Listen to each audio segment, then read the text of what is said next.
Hello everyone, my name is Pravina. Today, me and my groupmates are going to present about Isa Sammat's bribery case.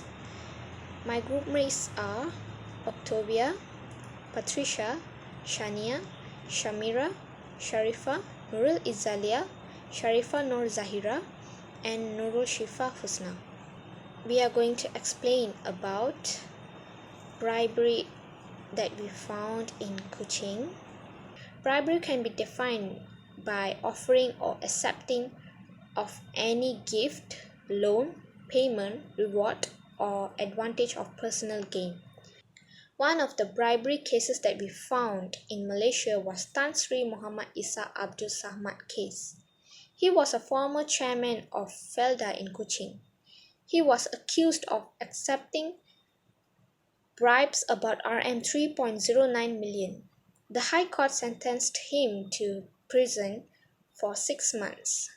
My name is Shamira Natasha, matrix number 100764, and I will present the background case. The accused person was Tan Sri Muhammad Isa, which is the former chairman of Felda. The case took place around Kuching, Sarawak in 2014. Tan Sri Isa Samad's accusations are multiple counts of corruption, which includes receiving bribery in connection with the hotel purchase. Those who are related to this case are Ikhwan Zaidel, which was the board member of Gagasan Abadi Properties Sendirian Berhad, as well as his former special officer, Muhammad Zahid Muhammad Arif. The offences took place at level 49, Menara Felda Platinum, Platinum Park number 11, Persiaran, KLCC, between July 21st, 2014 and December 11, 2015. The charges are under the section 16 in bracket A. Hello, I'm Octavia and my metric number is 100721. I will explain the law and punishment for this case. For this case, Tan Sri Isa Samad was also charged according to Penal Code Section 409 for the accusation that he committed criminal breach of trust. Based on this act, it provides for a maximum prison sentence of 20 years, caning punishment and fine if convicted.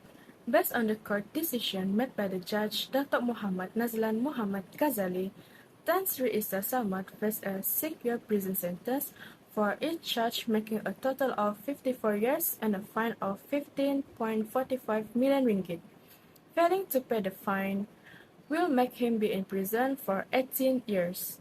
However, Tan Sri Isa Samad only served a 6-year prison sentence and bail amount was raised from 8,000 ringgit to 1.5 million ringgit. This is because the court ordered for all prison sentences run concurrently.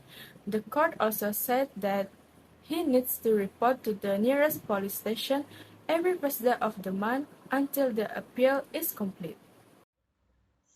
Hi, my name is Nurul Izalia Farhana. I'm going to present the act or laws and punishment that Isa Samad have received.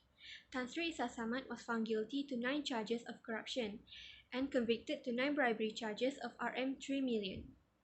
The first offences of Tan Sri Isa Samad is he handed over money 9 times amounting to Rm 3 million in paper bags and black bags to accused at the office in the 49th floor Menara Felda.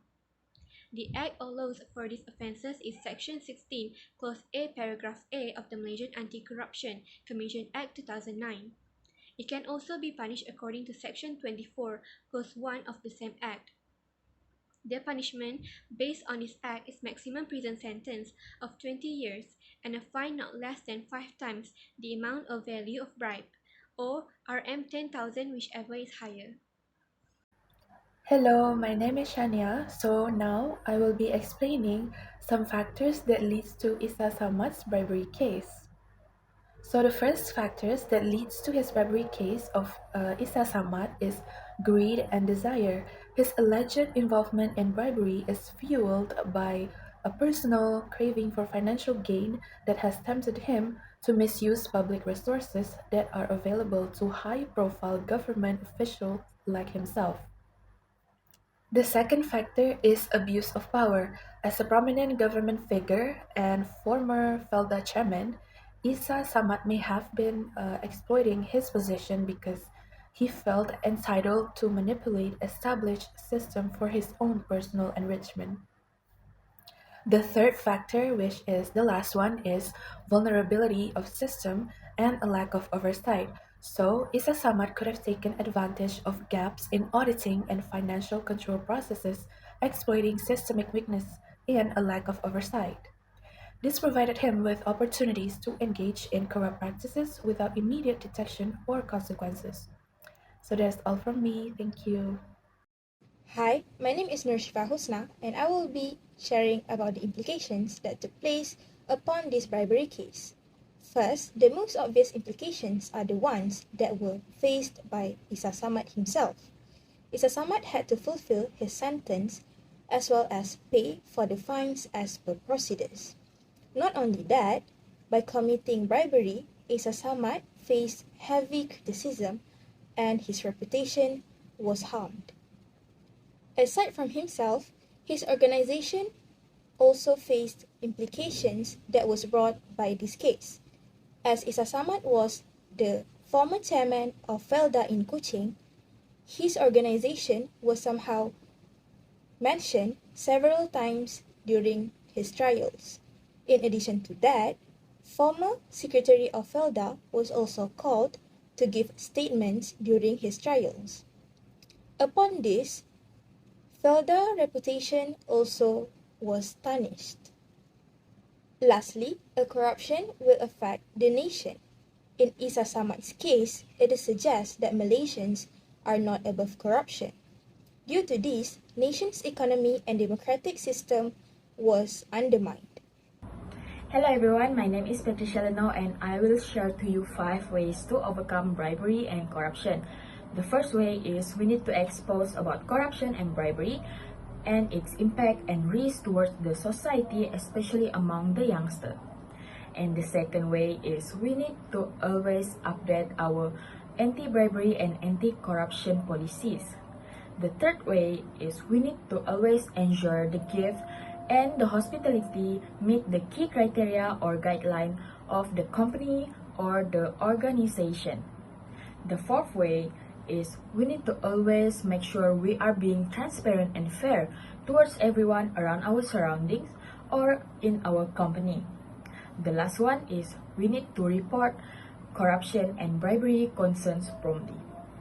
That is from me and I will pass to my other members. Valuable lessons often discovered so that people don't make the same mistakes as someone did.